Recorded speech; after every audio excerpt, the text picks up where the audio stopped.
ఇండస్ట్రీకి constable police department నుంచి ఇండస్ట్రీకి రావడానికి ఐడియాగా కారణమైన భానుకిరణ్కి మీరు ఏం చేశారు? చల్లా భానుకిరణ్కి నేను ఏమి చేయలేకపోయాను.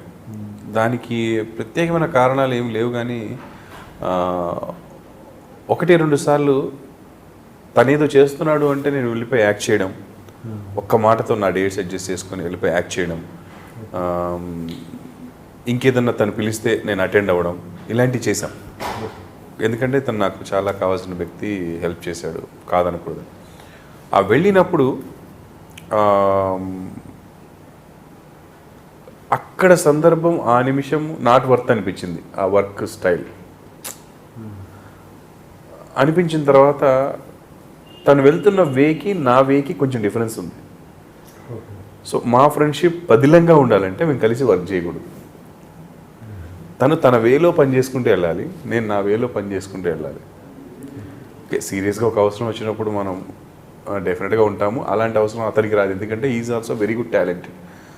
నాకంటే చాలా పెద్ద టాలెంటెడ్ అతను. చిన్నప్పటి నుంచే మంచి స్క్రిప్ట్ రైటరు, కవితలు గీతలు అన్నీ రాసేవాడు, మంచి యాక్టర్, అన్నీ ఉన్నాయి.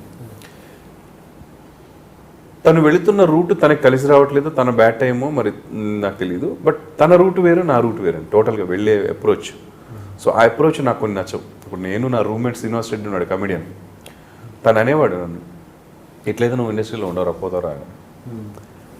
ఎందుకంటే ఇప్పుడు మాట్లాడుతున్నాం అనుకోండి అందరం కలిసి సరదాగా, శ్రీనివాస్ రెడ్డి ఏంటంటే సూపర్ అన్న సూపర్ అంటాడు. అది సూపర్ లేదు, అది చెప్పి నాకు తెలుస్తుంది.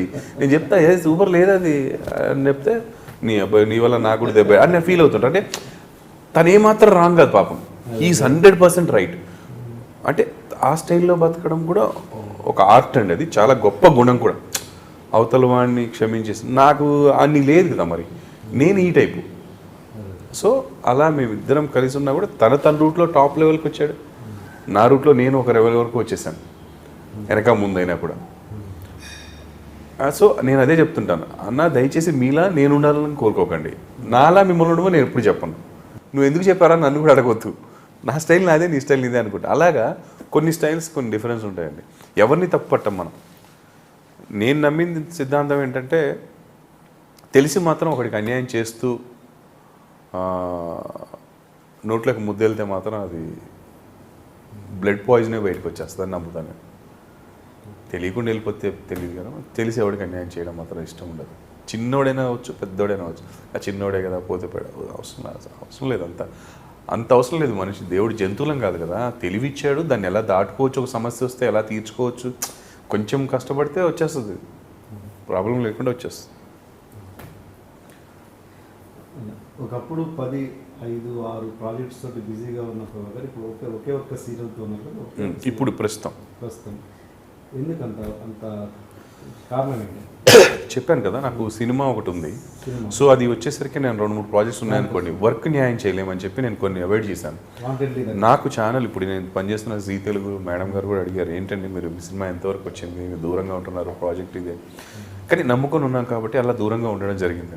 దానివల్ల కొంత ఖాళీ ఉన్నా, ఆ ఖాళీ సమయాన్ని కూడా నేను ఏదో రకంగా ఉపయోగిస్తున్నాను. అప్పుడు ఒక యాడ్ చేయడము, కొన్ని 4 రోజులు అయిపోయి ఒక యాడ్ ఒప్పుకోవడము, లేదంటే స్క్రిప్ట్ రాయడము, వేరే వాళ్ళ స్క్రిప్ట్ సిట్టింగ్లో కూర్చోవడము, సినిమాలు చూస్తూ ఉండడము, లేకపోతే ఇంకొక బుక్స్ చదువుతూ ఉండడము.